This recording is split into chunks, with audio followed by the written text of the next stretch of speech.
Ceci est une longue et belle histoire. Non pas l'histoire de Bourguiba. Bourguiba n'est rien.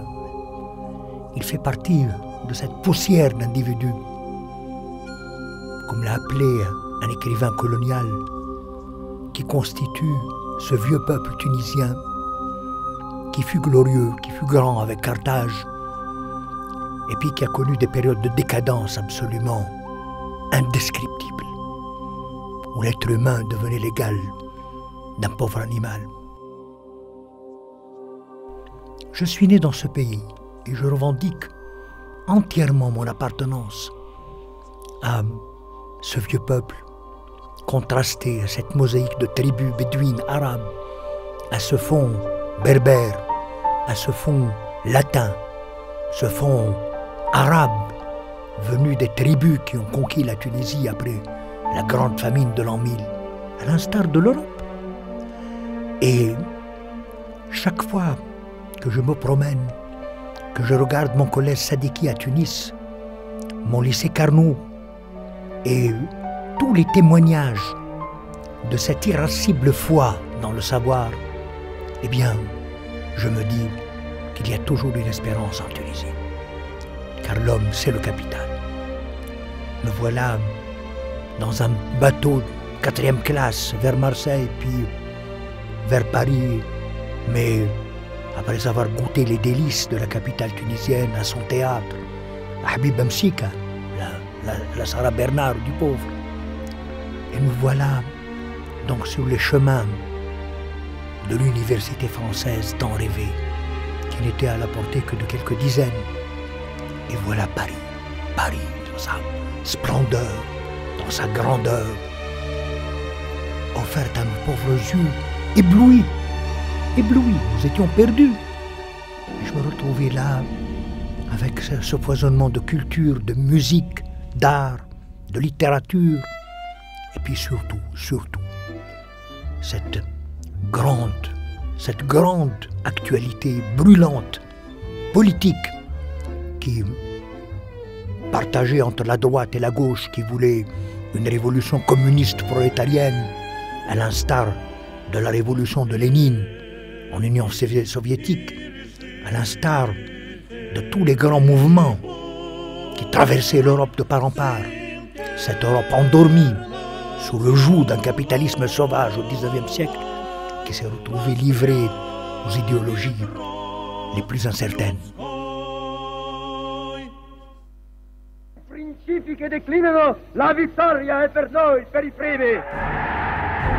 D'un côté, le communisme, de l'autre, le fascisme, de Mussolini, de cette Italie qui se rêvait impériale, qui voulait restaurer le grand empire romain de Jules César, mais qui en fait n'était qu'un pauvre travail d'opérette par rapport à la dictature nazie, à la grande barbarie hitlérienne, faite d'acier, faite de feu, et faite d'une haine irascible de l'ensemble du genre humain, tel que l'a décrit Tahar Sfar, mon compagnon, disparu en 1942 dans un article mémorable.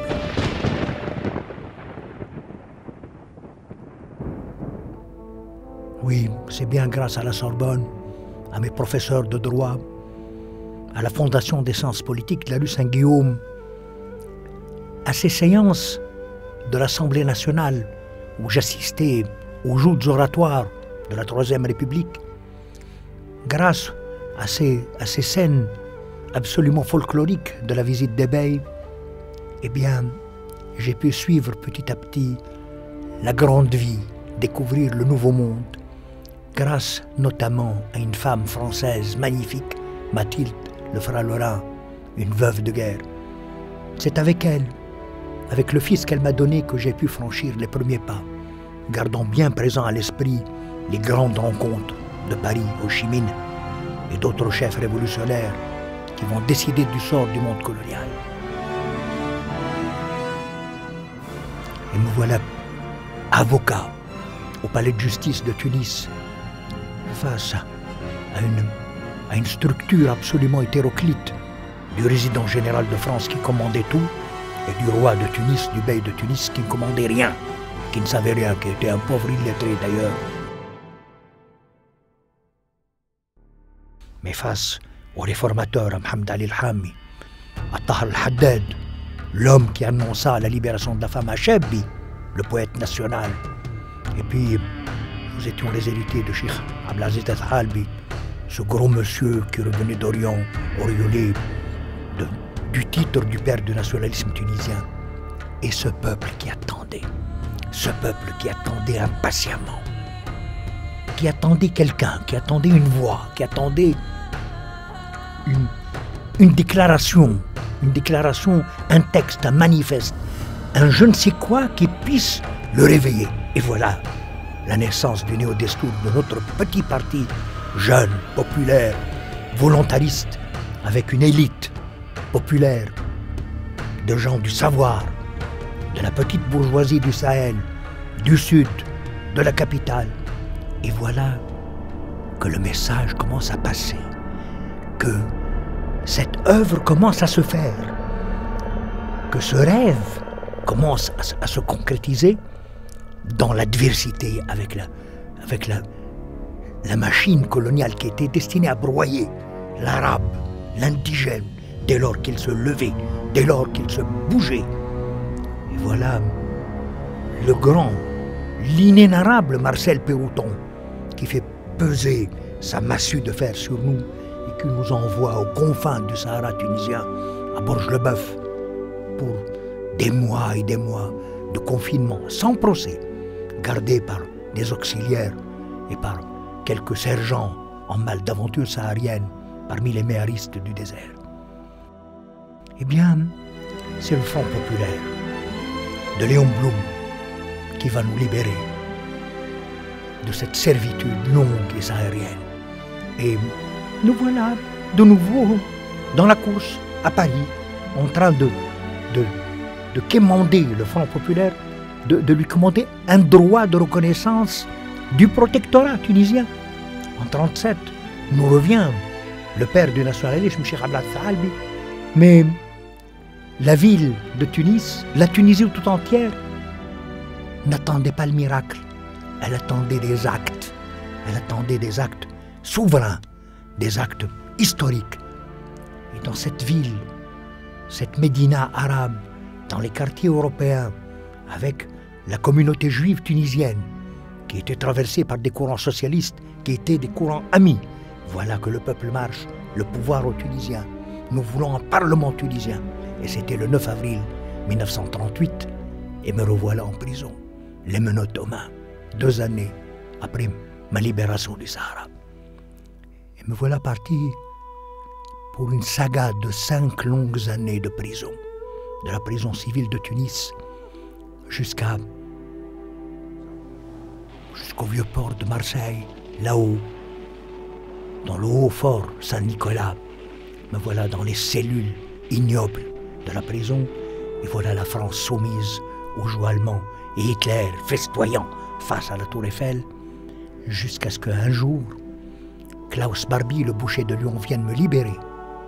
L'homme qui opprimait la France libéra Bourguiba et ses compagnons, en nous envoyant en Italie, dans cette espèce de foisonnement d'images de Mussolini, du Conte di Ciano, et dans cette espèce de décadence annoncée, cette défaite que j'annonçais à mes compagnons, parce que Hitler s'est fourvoyé dans l'invasion de l'Union soviétique, et ses troupes dans le Sahara libyen, commandées par le génial maréchal Rommel, bientôt se cassaient les dents sur la grande armée du général Montgomery, avec Winston Churchill qui voyait loin.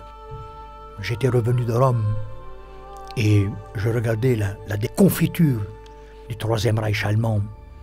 Et je voyais surtout l'émergence de la nouvelle puissance, la redoutable puissance américaine. Oh, ces journées étaient magnifiques. Et je voyais se dessiner le monde où je devais évoluer, le monde qu'il fallait prendre en considération pour les alliances futures de la petite Tunisie. Et bientôt, dans la clandestinité, je voyais s'établir cette nouvelle domination cette nouvelle domination des États-Unis d'Amérique, je voyais bien la certitude du général Eisenhower, commandant en chef des forces alliées, la certitude que c'était le temps de l'Amérique. Et voilà le grand défilé de la victoire sur l'avenue Gambetta, maintenant Mohamed V, avec ses troupes coloniales bariolées, avec cette espèce de morgue absolue des vainqueurs.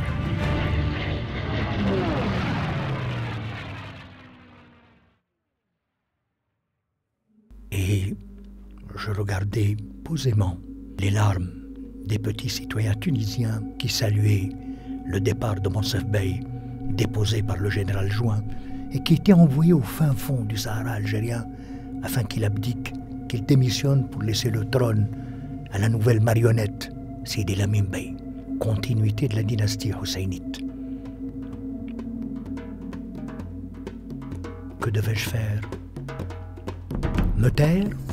Me terrer? Eh bien non.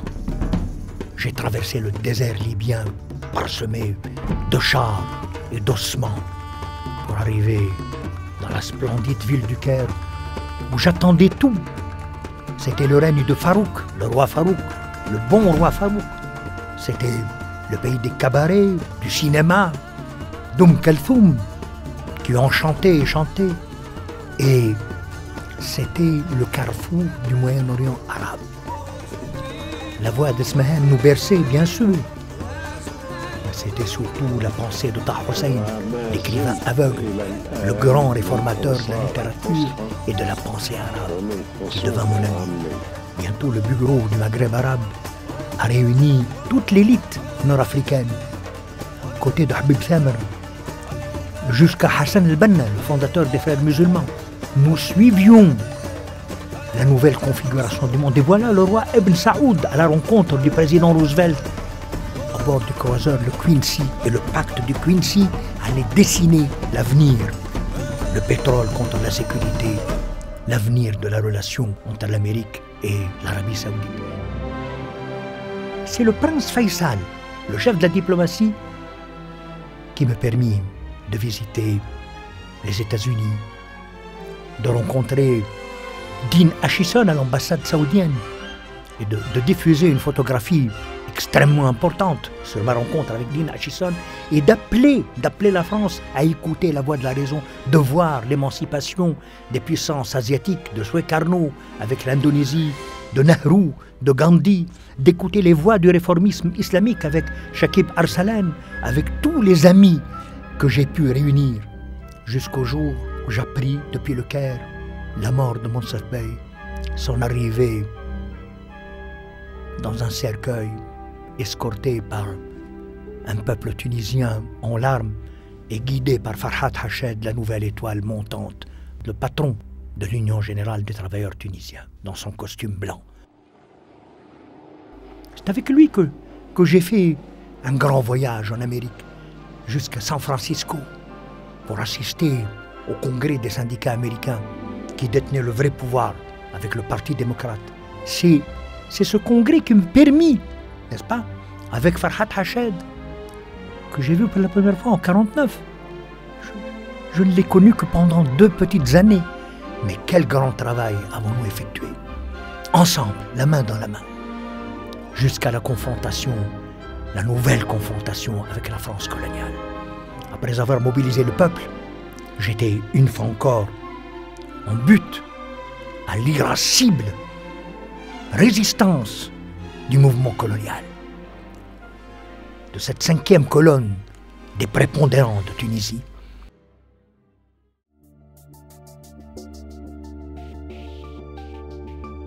Et malgré les ouvertures symboliques, n'est-ce pas, au gouvernement Schnick en 1951, et cette négociation qui n'en était pas une, j'étais moi sur le front, appelant les Tunisiens au quart d'heure décisif, au dernier quart d'heure, face à Jean-Claude Clock, le nouveau satrape qui voulait asservir la Tunisie avec son compagnon le général Garbet, massacreur des Malgaches. Eh bien, en ce moment-là, dans ma prison, je savais que le peuple tunisien allait se lever. Et le peuple tunisien s'est levé. Oh, pacifiquement. Avec quelques gourdins, nous n'avions pas d'armes. Parler de lutte armée était une figure littéraire beaucoup plus qu'autre chose. Mais ce qui importait, c'est l'esprit de résistance. Réveillez-vous. N'ayez pas peur. Bourguiba n'a pas peur, n'ayez pas peur. Allez-y.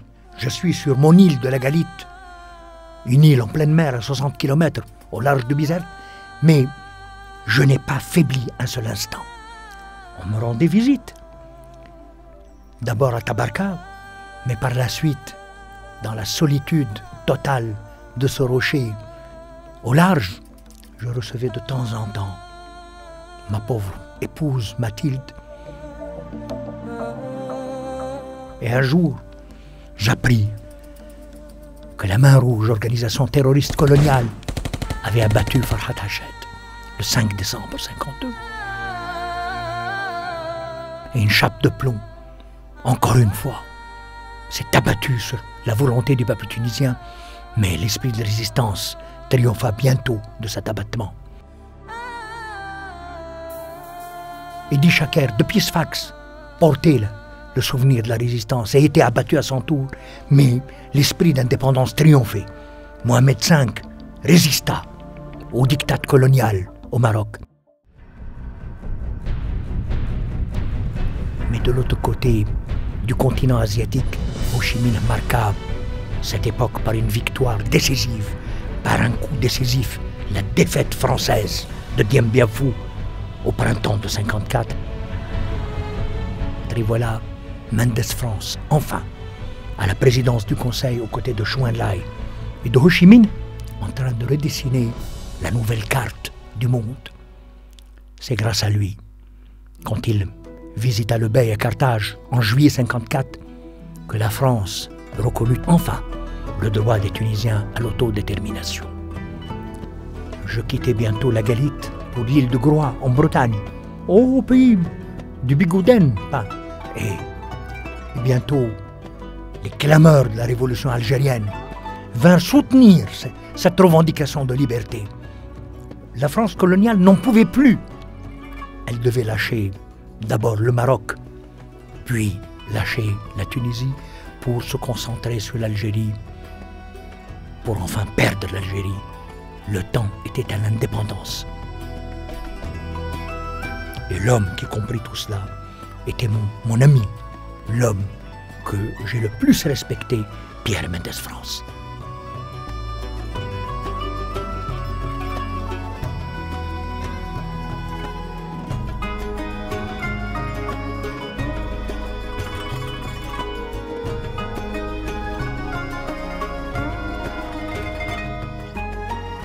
Oui, nos combattants ont rendu les armes. Oui, une séquence de résistance armée devait finir car le drapeau tunisien ne pouvait plus attendre. Et ce 1er juin 1955, après 3 longues années d'absence, de prison, de privation, de solitude, Bourguiba revenait parmi les siens et le peuple uni l'acclamait par centaines de milliers. Les meilleurs cavaliers des tribus tunisiennes m'offrirent un noir coursier pour me soutenir. Malheureusement, mon frère de la lutte, Salah Ben Youssef, le secrétaire général du parti, décida de rallier la cause de Nasser, d'un obscur colonel égyptien, pour proclamer que l'autodétermination était simplement une forfaiture, une fausseté de l'histoire. Je réunis le congrès du parti à Sfax en novembre 1955 et je triomphais de ce clan irréductible des ousfistes dans la légalité du parti. Et bientôt, l'élite destourienne, l'élite tunisienne a rallié Bourguiba. Et le symbole de ce ralliement, c'était l'organisation des funérailles nationales, enfin, de Farhat Hached. Et Salah Ben Youssef a raté le rendez-vous, il n'était pas présent. J'étais là, avec les militants syndicalistes, avec les militants d'historiens, devant Sadiki, dans le nouveau mausolée de Hached, en train de rendre hommage à l'homme qui rendit possible le mouvement de libération nationale. Salah Ben Youssef va fuir vers la Tripolitaine, rejoindre l'Égypte, mais quelques mois plus tard, l'indépendance totale était réalisée, des élections générales étaient organisé pour élire la nouvelle Assemblée constituante tunisienne. Et bientôt, moi, président de l'Assemblée, déclarer devant les représentants du peuple qu'un nouvel État tunisien était né dont la religion est l'islam et la langue, l'arabe, pour barrer la route à toutes les aventures islamistes, nationalistes arabes. Et bientôt, l'acte de l'histoire décisif sera la proclamation de la République. Il était temps d'arracher l'arbre stérile de la monarchie husseynite. Et je devins président, peut-être malgré moi. Je n'avais pas un grand désir de tambour et de trompette, comme je l'ai dit 1000 fois, mais il fallait assumer avec courage la charge du nouvel État. Et quelle charge? Un État pauvre, un État qui n'avait que quelques amis, dont toujours le prince Faisal, Richard Nixon qui vint fêter le premier anniversaire de l'indépendance avec nous, le futur président Mitterrand, ministre de l'Intérieur à l'époque. Je devais assurer la continuité de l'État.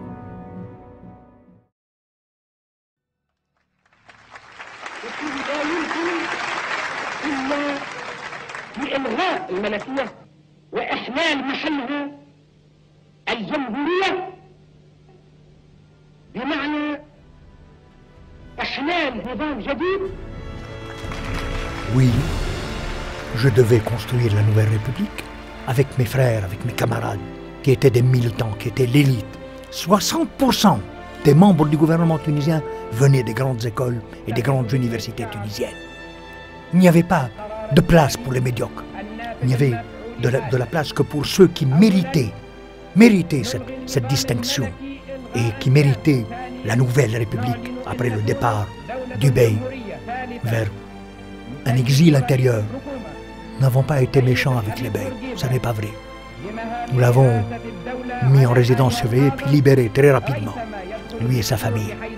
Maintenant, il fallait soutenir l'Algérie combattante, ne jamais faillir. Et les Algériens ont été reconnaissants parce que les Tunisiens ont payé le prix du sang pour soutenir l'Algérie. Et voilà Sakiet Youssef, bombardé par l'avion français en 1958. Et d'autres scènes encore de fraternisation avec les moudjahides algériens. Surtout la bataille de Bizerte qui va être déclenchée pour empêcher la France de continuer à agrandir la base de Bizerte pour accueillir de nouveaux bombardiers pour aller bombarder encore une fois l'Algérie. Et pour cela, il fallait engager des négociations avec ce grand personnage prophétique, mais si irascible qu'était De Gaulle, mais en comptant toujours sur l'appui américain et sur ce formidable leader qui était John Kennedy, qui vint m'accueillir lui-même avec Jackie à l'aéroport de Washington en me réservant un triomphe à New York. Welcome, Mr. President, en me qualifiant de George Washington du monde arabe. Figurez ça. Vous avez vu, vous, un chef d'État arabe qualifié ou africain ou asiatique qualifié de George Washington du monde arabe? Personne d'autre que Bouliba. Pourquoi? Par sa fidélité à sa cause, à la cause de la liberté et au progrès social de la Tunisie. Il fallait avoir l'Amérique à nos côtés pour la bataille de l'école, pour nourrir ses élèves avec de la farine américaine et des lentilles, et pour être notre principal soutien pendant la bataille décisive de Bizerte en 1961. Je devais braver un porte-avions, l'amiral Amand, et le télégramme du général de Gaulle, si les Tunisiens avancent, frapper vite et fort, impitoyablement. Des centaines de jeunes garçons tombèrent sous la mitraille. C'était des journées horribles. Et j'étais à 50 km des blindés français. Ils pouvaient tout à fait décider d'avancer.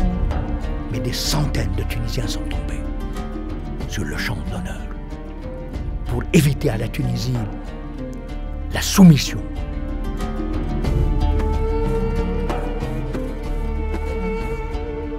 Et bientôt, je serai enfin le mari de Wassila, qui fut l'amour de longues années, C'était en quelque sorte une alliance. Je reconnais à Mathilde toute la grandeur de la fidélité. Mais il me fallait une campagne tunisienne qui puisse être le lien avec le peuple tunisien. Bientôt, l'Algérie va être indépendante. Et dans ces heures absolument rares, voilà que mes enfants complotaient contre moi. Voilà le complot militaire, le complot des maquisards de 62. Ils voulaient abattre Bourguiba. Pourquoi? Pour rien. Avait-il un programme? Aucun.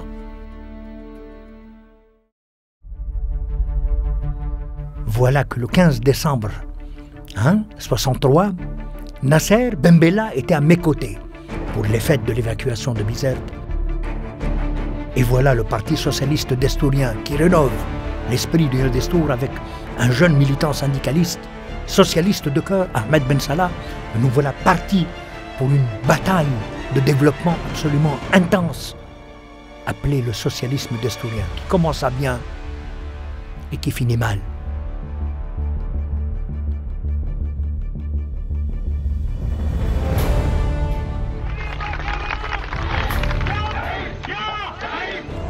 رفضنا الحل المنقوص كيف ما رفضوا العرب حصل معناها التقسيم او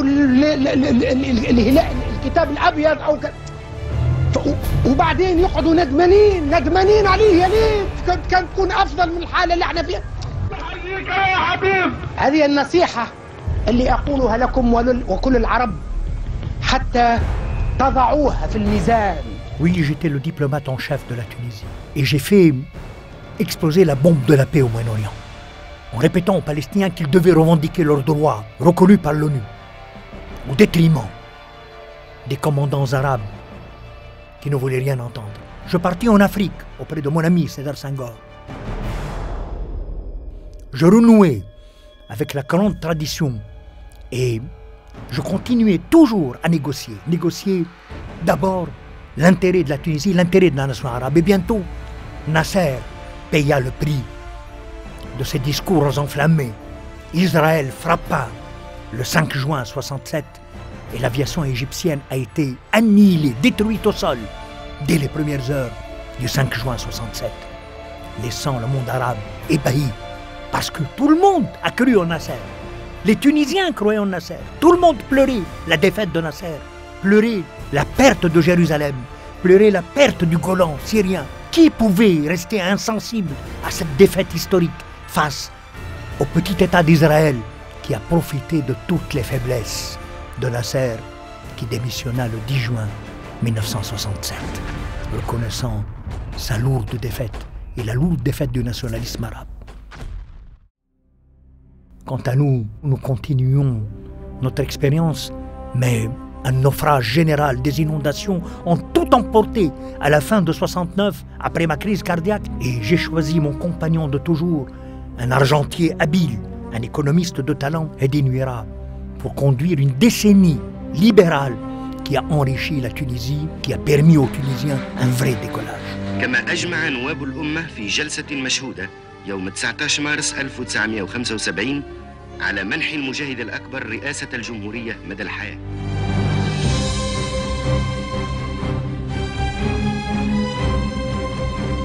Est-ce que ces réalisations, est-ce que ces conquêtes, est-ce que ces réussites ont empêché la crise sociale? Jamais. Jamais. La Tunisie est un pays, certes petit, mais complexe. C'est une mosaïque complexe d'intérêts.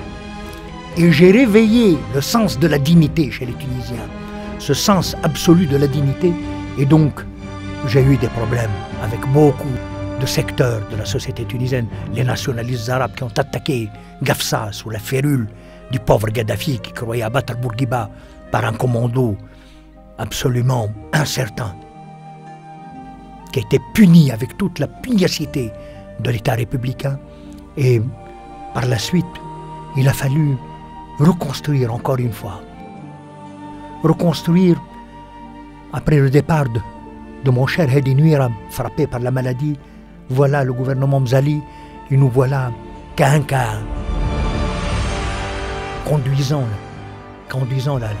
le convoi en accueillant les Palestiniens chez nous. Oui, ces Palestiniens qui ne m'ont pas écouté en 65 vinrent se réfugier en Tunisie avec Arafat, l'OLP, par centaines, par milliers. Tunis était devenu le siège de l'OLP et le siège de la Ligue arabe. Oui, chez Bourguiba, le militant convaincu de la cause palestinienne et qui n'a jamais baissé la garde. La solidarité que nous avions éprouvée face à l'Algérie combattante, eh bien, nous l'avons éprouvée face aux Palestiniens, bien entendu.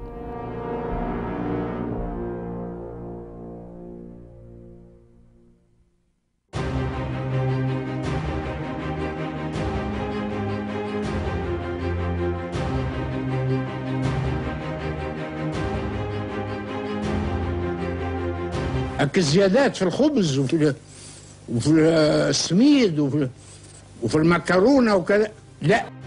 Des secousses de 78, de 80 attaque le Gafsa et puis 84 la révolte du pain. Une décision stupide du gouvernement contre laquelle je me suis insurgé afin de calmer les esprits et de provoquer des manifestations. À Chypre, cette fois, ce sont 3 Israéliens qui sont abattus. La riposte israélienne est immédiate. Le quartier général de Yasser Arafat à Tunis est rasé. Le chef de l'OLP est sain et sauf, mais plusieurs civils tunisiens sont tués. Nous avons également procédé à un tour d'horizon des problèmes internationaux et régionaux intéressant nos deux pays, et plus particulièrement la situation au Maghreb, au Moyen-Orient, en Afrique et en Méditerranée. J'ai plus particulièrement évoqué avec le président Reagan l'évolution du conflit israélo-palestinien. Depuis qu'en 1965, j'avais appelé les parties concernées au réalisme en acceptant la légalité onusienne comme base du règlement de ce conflit. 20 ans après, je demeure convaincu que cette démarche reste seule, honorable pour tous. Et bien, 20 ans après, les Arabes regrettent de ne l'avoir pas accepté. Après son échec économique, Nzali devait partir. 86, c'était la grande crise du régime. Voilà Rachid Sfar comme Premier ministre, avec le chef de la police, Ben Ali, derrière. Et voilà qu'un complot se trame sur fond de procès des islamistes dont je voulais débarrasser la Tunisie. Et sur ce fond-là, que le grand complot de la prise du pouvoir se dessinait. Nous, sous-signés, certifions avoir été requis ce jour par le procureur général de la République afin de donner un avis médical autorisé sur l'évolution actuelle de l'état de santé physique et mental de M. Habib Bourguiba, président de la République. Après concertation et évaluation, nous constatons que son état de santé ne lui permet plus d'exercer les fonctions inhérentes à sa charge.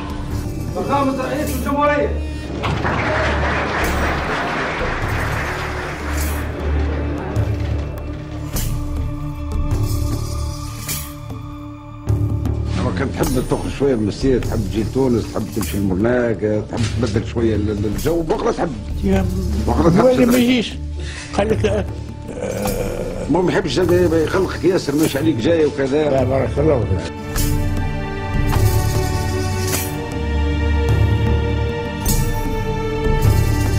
Ce que je souhaite, c'est de durer encore une dizaine d'années pour être assuré du décollage de la Tunisie. Je suis sûr qu'il n'y aura plus d'après-bourguibisme. Le bourguibisme continuera après Bourguiba.